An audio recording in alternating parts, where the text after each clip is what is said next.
Hey there, welcome to week 30, the end of week 30, living at Freedom Acres. So here Grace and I are. Oh, look, I have glasses on. That's why I can see you so much better. That's great. So, what kind of week has it been this week, Kim? Rainy, stormy, lots of thunder and lightning. I love, I love, I love stormy weather. I have to tell you, I love it as much as I love sunny weather. And sometimes after so much sunny weather, I prefer stormy weather. And of course, Freedom Acres seems to love it. All the plants just thrive. There's leaves popping up on everyone. They just take in the rain. So, unfortunately, when it's raining like that, there is not as much that I get to do outside. I don't mind the rain so much. You know, raincoat takes care of that if I don't want to be dripping wet. But the thunder and lightning, that gets a little interesting. It's great to watch from the deck, but not necessarily when you're running around with equipment in your hand, most of which is metal. Yeah, like that. So I did a lot of inside work this week when I was not working, and investigated a whole bunch of plants and a whole bunch of this and a whole bunch of that, because that's kind of what I do. I go out to YouTube University and I watch all the brilliant people that are, you know, years and years ahead of me on this journey and learn from them. And I really do a lot of reading about the herbs and the plants and how to care for them and how to take care of them. And you know, and some of that stuff I've applied. And then there's other things like my tomato plants, which are which have been you know, they got really stressed in June, and they just they've gone from one problem to another since then. But I keep trying. I keep bringing new things to the table from all the studying that I do. So I did a lot of that this week, and then it's not like nothing happened. Um, each week I allow myself, I have a little budget for myself where I just buy little fun things that I enjoy, mostly for the garden, and mostly it's been for the wildflower garden. So I got some new bird baths, ground bird baths for all the little creatures that don't fly up to the taller fountains. Um, and the squirrels were included in that because, you know, I like thinking that they've got some place for water too. There is no other water on this property. I'm about 45 minutes from the coast, and no ponds, no lakes, no anything so far. There will be a wildlife pond at some point in time, but it just hasn't it hasn't fully happened yet. So little places for them to drink is what that looks like, which is you know, makes me feel good. I also got a little squirrel feeder house and put some peanuts in it for them, and it's sitting over there right now because I still have to get it up in the tree for them so that they you know, they can get to it, but you know, other creatures can't necessarily. I do still have a squirrel living in my soffit. And for those of you that were around when I first moved in, it was quite a scenario because she had babies. The babies fell out of the soffit. You know, it was there was just a lot of interesting things that went on with my squirrel mama, and her babies are all running around, and they all still use the soffit as a nest. So if not for any of the other squirrels, at least for those guys, a little something up here close to the home where, yeah, they can get to the feeder and they can get some water.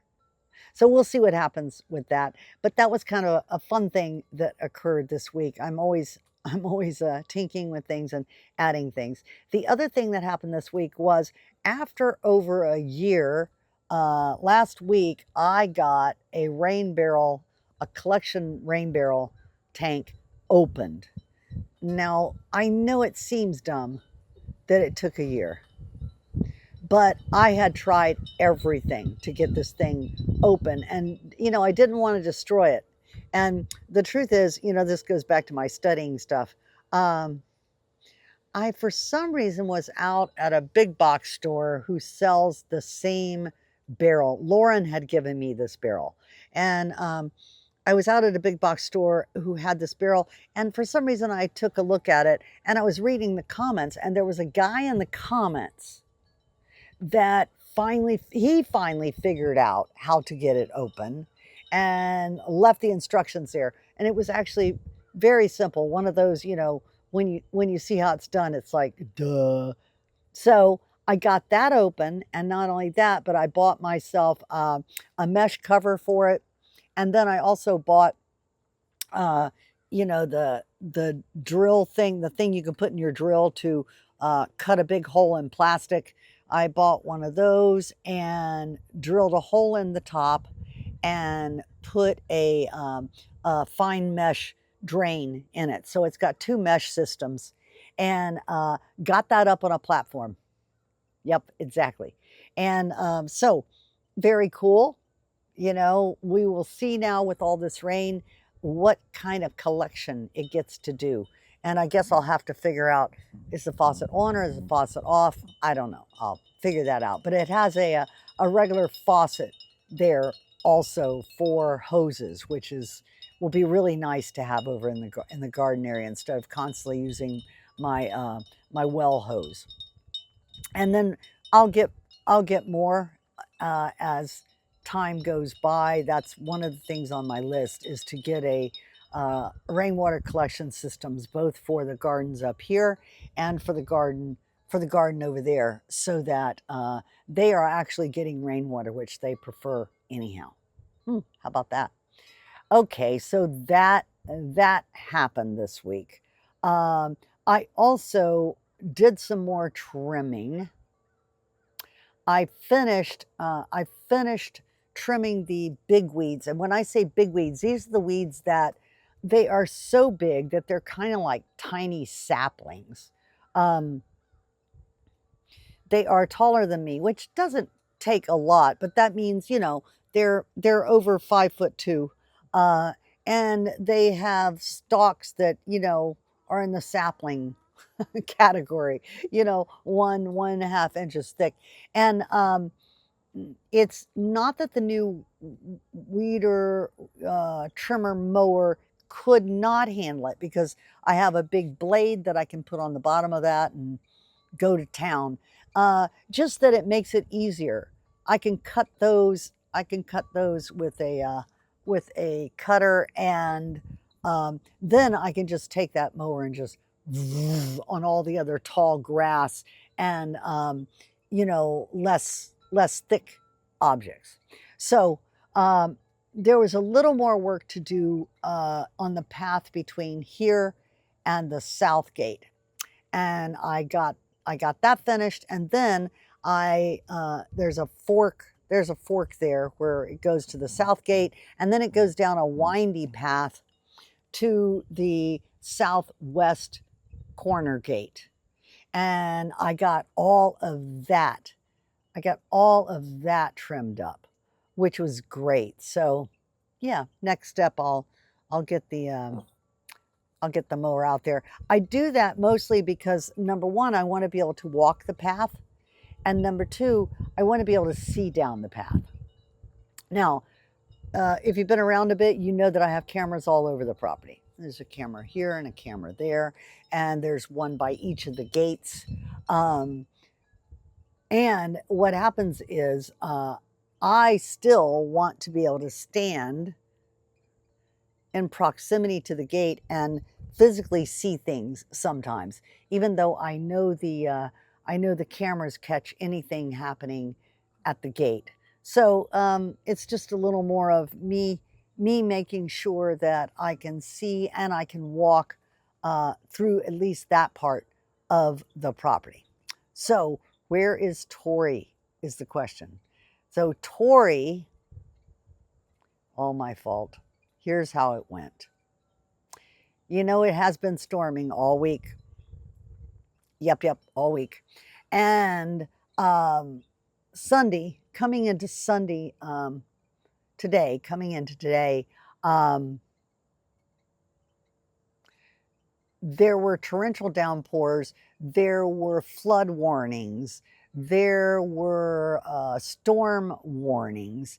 And when you looked at, I use a little weather.com weather channel app. And when you looked hourly through that, it said rain 100%, 100%, 100%, 100% every hour throughout the day, practically. You know, some of them were 80%, 95%. But it looked pretty sure that it was going to be deluging again. And that was, Tori was going to come here and set up her tent and get ready to start work on Monday. And so we had a short conversation, and I told her about, you know, what I saw with the weather. And then there was kind of an agreement that she would not come today. It didn't make sense for her to get all the way here and then not be able to do anything. Now, she could have stayed inside, of course, but she wouldn't have been able to do anything. And I figured that she probably had things that she could still do where she was. So we delayed it for a day. She will be here tomorrow, and that's how that happened. And then, of course, what happened was there was an hour where it really poured and stormed, and then it, you know, kind of petered around the rest of the day, just drizzling and raining here and there, and drizzling and raining here and there. So she probably could have been here, but I kind of blew that by suggesting that maybe we wait. So tomorrow she will be here, and we'll start the week out and start really getting some things handled. I understand that the first thing she's going to do is she's going to build herself a place to stack wood so that it's not on the ground, and of course, you know, put tarps over it so we can save so we can use some of the wood, because she's going to be clearing things. So she's going to be out there tromping around in her boots and clearing things, and there's lots of down trees that need to be cut up and stuff like that. And that's what I think this beginning week is going to look like, is building her wood stand, and then starting with all of the clearing process. So it'll be very exciting by the time I talk to you next week to see what the beginning of this new era here at Freedom Acres will look like. It's definitely a new era. You know, there was the 3 years of waiting to live here, and then since the end of December last year until now, there's just been the, good God, figuring everything out, living through the winter where, you know, there was no heat and no hot water for a minute. You know, there's just been a lot of stuff figuring out my life here on the property, and trying to just maintain and beginning all the growing. You know, the 6 beds over in the big garden. There are 3 beds here in my little kitchen garden, the wildflower garden, the rehab center in front of me, because here on the deck is where things, when I get plants shipped to me, this is where I move them into bigger pots. I make sure their roots are strong and let them stay here and acclimate until it's time for them to go out. So there's been a lot of attention to beginning the growing process and learning that. But now we really are going to get to move forward with a lot of other things that has been on the game plan, but just it wasn't time for it yet. So clearing things and since Tori is a landscaper, bottom line is there will be design and laying out different areas and things like that. Now, the other exciting thing for this week that did happen is I think where we left off last week was I was waiting. I had gotten myself a new interest-free credit card to put the shed on. The shed is running about $7,000 with the delivery and everything included. And so I didn't want to pay interest on that. So I actually went and I didn't want to spend all my cash on that either. There's other things like, you know, materials that we need for stuff that I wanted to save my cash for. So I got an interest-free credit card for that and plopped it on there. And was gonna plop it on there, but it took like 10 days for the card to get to me. So this past Monday, I did get the card in. I did call the shed folks. I did get my order in, and now about 30 days, she said around a month, they would have the shed completed and they would deliver that. So countdown, first part of September, I should have the shed. And then I can move all of my final possessions that I still have in a small storage in St. Pete. I can haul that here and finally have my whole life here on the property, which will be great. A lot of that I will end up getting rid of in one way or another. It's just been in storage for 5 years. So need to get it here, stop paying that, start paying for the shed instead. The trade-offs are beginning to happen. And then the other exciting thing that that is going to happen within the next couple weeks is Nair, my general contractor, my friend, my general contractor, she is coming here with her guys. And their intention is to save the shipping storage container that's over in the big garden that you guys see every time I put up videos of the big garden. What we need to do is we need to pressure wash it, get all the tags and labels off of it, pressure wash it, pressure wash down as much of the rust as we can, grind and sand any of the rest of the rust, put a converter on that, a rust converter on that to keep it from rusting anymore, and then paint it. And I picked out what I think is a great color of green that we're going to paint it. Oh, and we also have to do the ceiling the same way.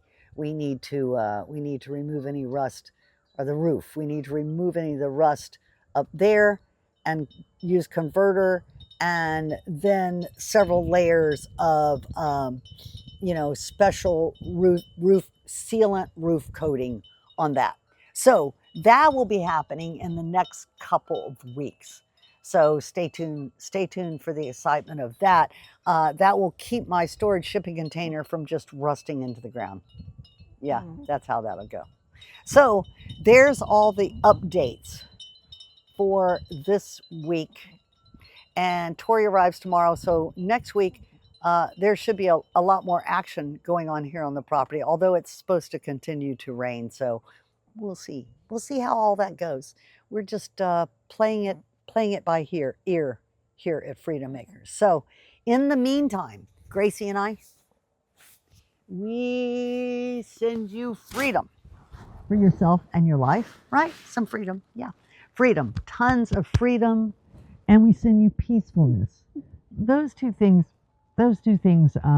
go together really well. So feel free to take the combo and run with it. And we, of course, send you love. We send you tons and tons and tons. Yes, like that. I know. We send you tons and tons and tons of love until we see you again. Thanks for watching. Thanks for continuing to be here with us. There's no telling what'll happen next, so feel free to keep coming back.